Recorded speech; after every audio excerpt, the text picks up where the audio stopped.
Came this close to giving up on this Linux series and giving up on Linux in general. Why? Stick around. I'll explain in just a minute.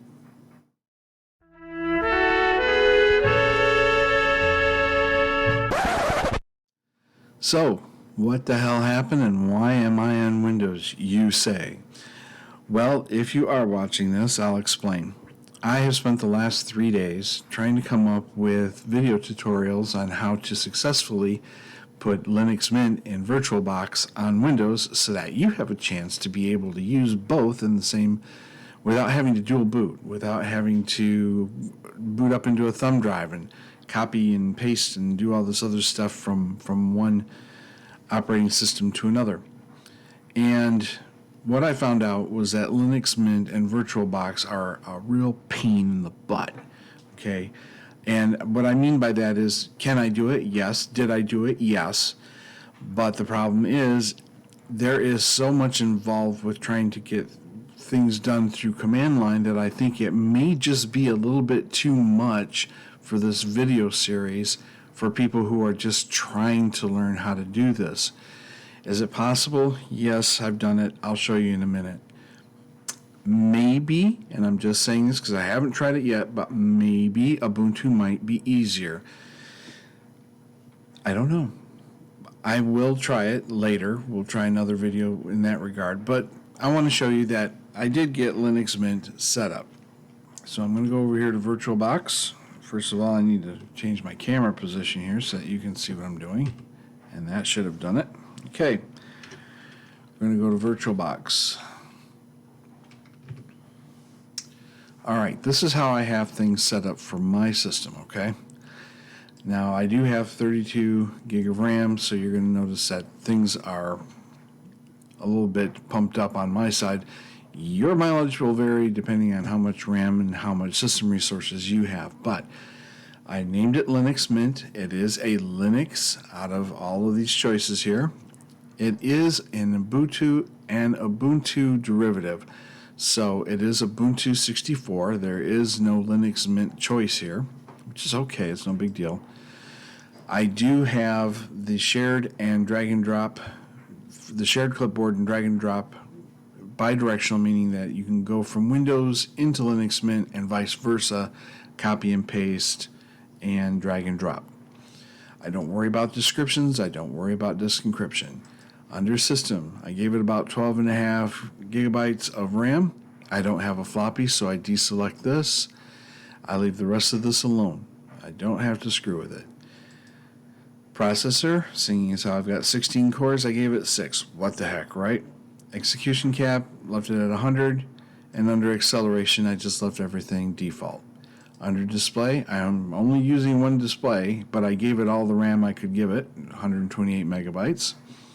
And I left the graphics controller alone. I don't have a remote display, and I'm not going to be doing any recording within this Linux Mint. Under storage, if you need to put something in here, like guest editions, which is quite the trick, you can just select whatever disk you have, whether it's from your built-in DVD, ROM player, or if it's an ISO file that you've downloaded to your computer. Just leave this part alone. This is part of the hard drive for your VirtualBox. Audio, for mine, I just left it alone. Same thing with network. And I don't have serial ports to screw around with, but I did have USBs. And if I want to add something, all I have to do is click on this. But you have to have VirtualBox extensions enabled. Not that hard in Windows.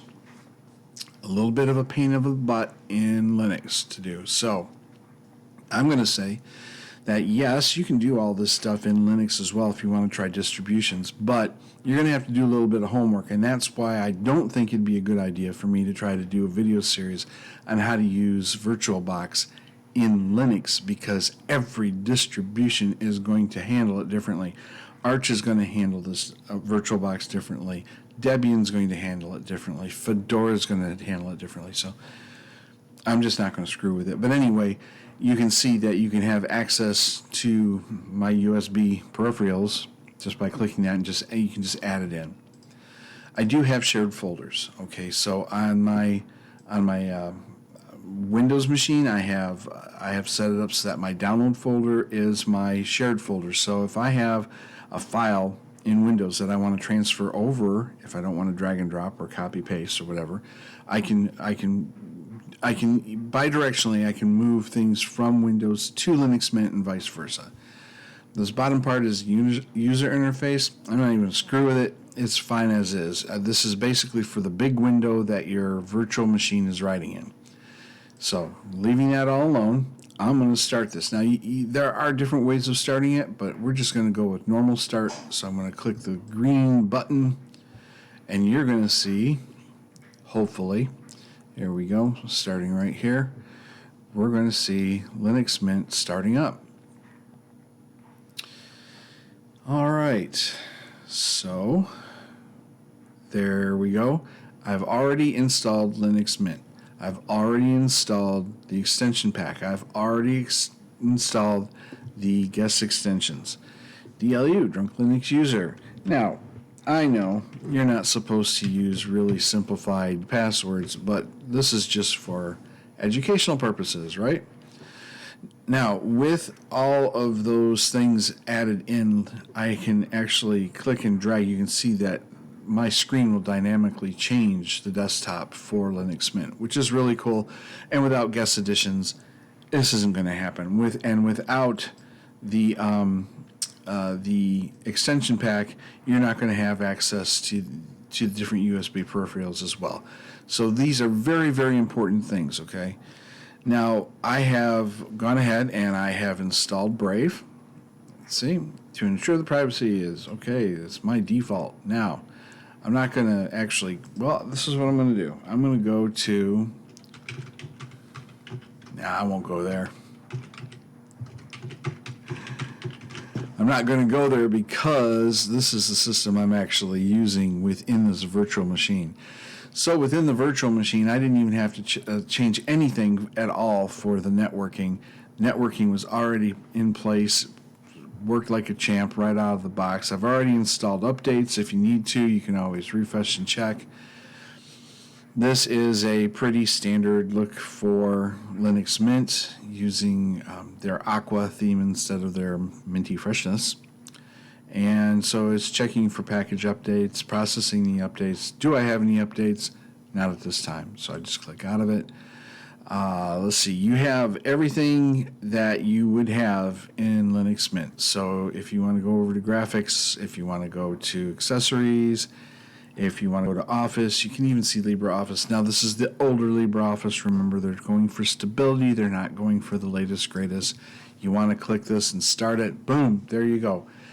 As you can see, VirtualBox is fast. It's nice. It works really, really well in Windows. It does work really, really well in Linux.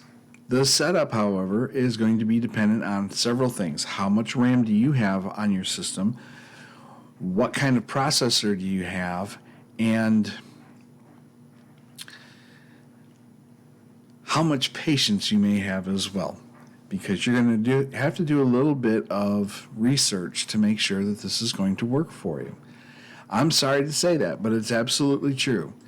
A couple other things I wanted to mention as well, and that is that there are things that you'll find kind of missing in the difference between Linux and in Windows.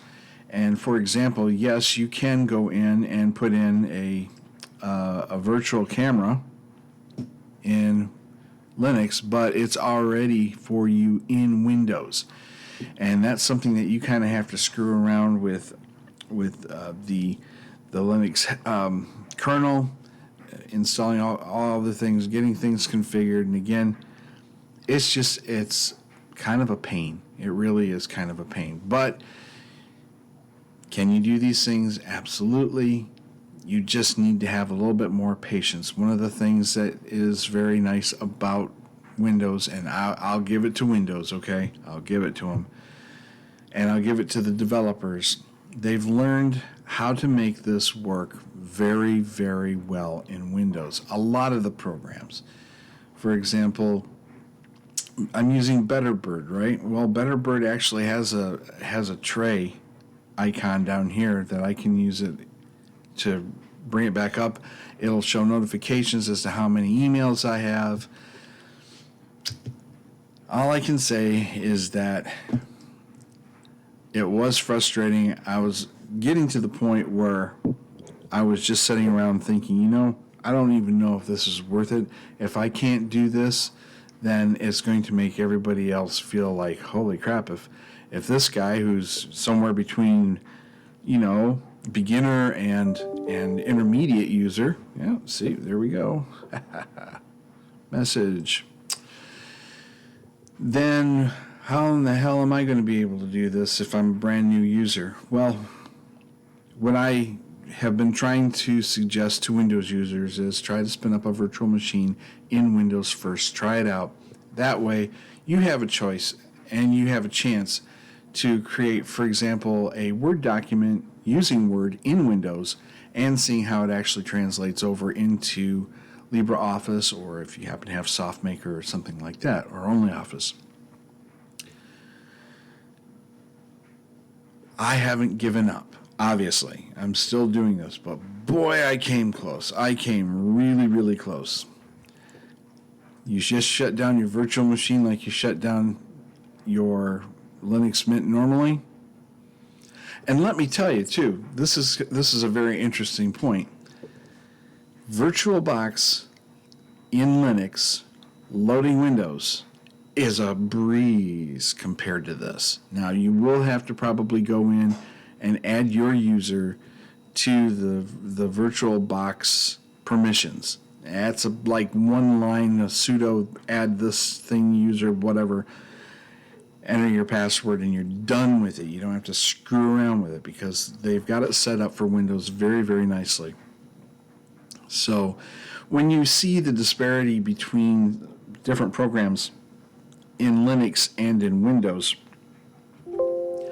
you can kind of get a gist of how Linux is being left a little bit behind, and why there are a lot of people who prefer to keep using Windows regardless of what Microsoft is doing, just because they have everything they want and they need, and they don't have to go across the universe just to try to find an answer to what should be, and this is just my opinion, should be a simple solution, or a simple question with simple instructions to get it fixed.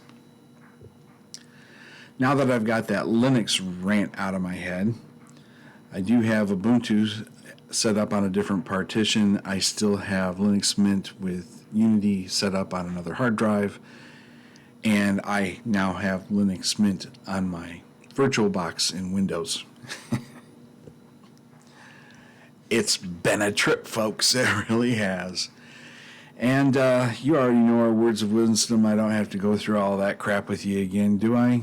I mean, you don't want to drive drunk or get, in trouble for that, do you? Yeah.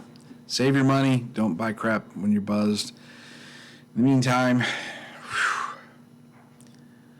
bottoms up. Later, dudes.